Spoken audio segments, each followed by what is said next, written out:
mga katropa, pasensya na kung ngayon lang ulit ako nag-upload ng video dahil lagi naman akong busy sa aking trabaho dito sa ibang bansa. Kaya hindi ko maipakita yung actual talaga na pagtatrabaho dahil maigpit ang employer namin dito. Kaya pinapaliwanag ko na lang. Ito ay para sa mga baguhan lang na mekaniko o yung bago lang na mag-overhaul ng makina. Magbibigay lang ako ng tips para hindi mabasag itong liner kapag nagkabit. Siyempre bago natin ilagay ang liner, kailangan gumamit tayo ng pampadulas. Sa amin itong ginagamit namin, pero itong ginagamit ito sa balat ng tao, hindi talaga para sa makina o o-ring. Tapos gumamit ng treban ito para ilagay natin dito bago ilagay yung liner. Huwag gumamit ng grasa o langis dahil siyempre may halong chemical yon para hindi mabilis masira yung o-ring o seal ng liner.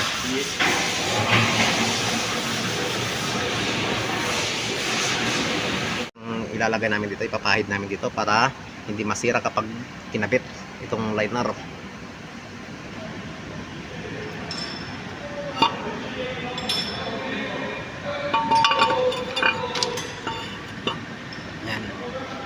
Pagkatapos i-press manual yan, press ng dalawang kamay o braso para lumubog ito. Tapos hindi pa naman talaga totally na may lubog talaga ito, kaya kailangan natin i-press ng gamit yung cylinder head ng makina, yung ganito. Yan ang gagamitin natin. Tapos i-kuha natin, ipatong natin dito. Pero gagamit tayo ng lumang gasket, cylinder gasket, ganyan.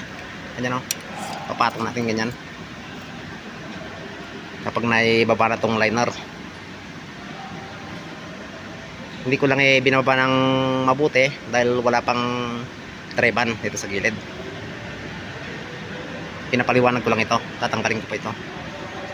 Hindi pa talaga final yan. Hindi pa final. Yan, para maiwasan na mabasagan ng liner ito. Kaya tayo gagamit ng lumang cylinder gasket o yung pinagtanggalan ng gasket nya ito, kasi mapupwersa kasi yan kapag ginigpitan yung mga cylinder bolt nya. Ganon. Ito alam naman ng mga matatagal na mekaniko. Ito ay para sa mga mga baguhan na mekaniko o bago pa lang sa pag-overhaul ng makina. Kahit na matagal ng mekaniko, kung bago pa lang siya sa pag-overhaul ng makina, para sa kanila ito. Ganon. Kasi may mga amo na matapang, ipakaltas nila sa sahod mo kung makasira ka ng bagong pyesa. Ganun yung mga ibang company.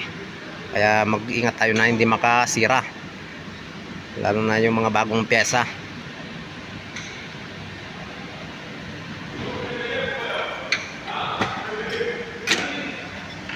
Yan yung unang nailagay ko. Bukas ito tuloy-tuloy yun. Break time na kasi namin, kaya siningit ko itong pagbibideo para hindi ako mapagalitan.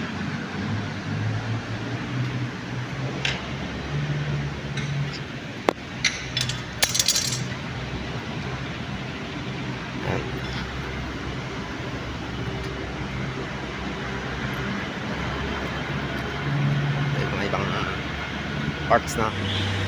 Kapag nagbabalik tayo ng lumang liner ng makina, tapos kabitan natin ng bagong piston ring, sukatin natin ng pillar gauge yung cap ng piston ring kung pwede pang gamitin yung liner, kasi baka mamaya maluwang na pala yung liner.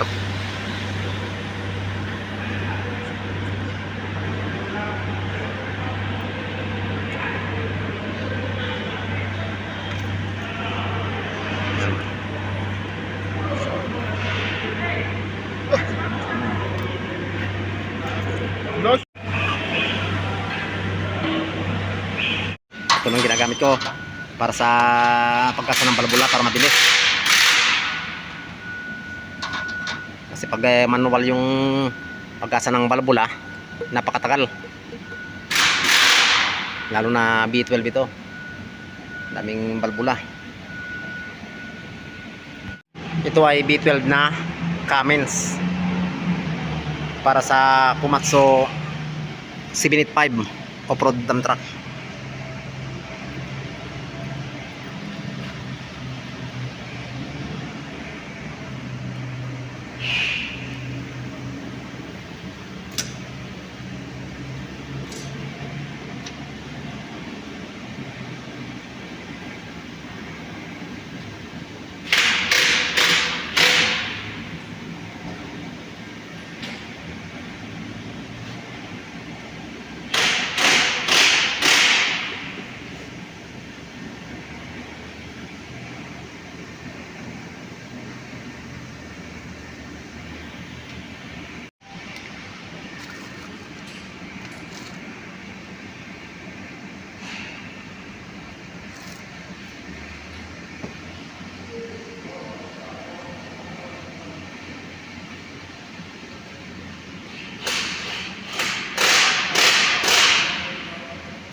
Bali ang linagay ko na higpit ng cylinder bolt nya para ma-press yung liner 130 Newton meter ito, para ma-press lang yung liner, pero ito tatanggalin pa, tinang press lang ito.